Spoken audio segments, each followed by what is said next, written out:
আসসালামু আলাইকুম ওয়া রাহমাতুল্লাহি ওয়া বারাকাতুহু।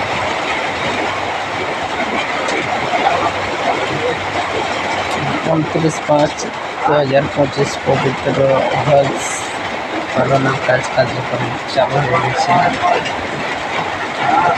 আলহামদুলিল্লাহ, সকল মুসলিম যারা পবিত্র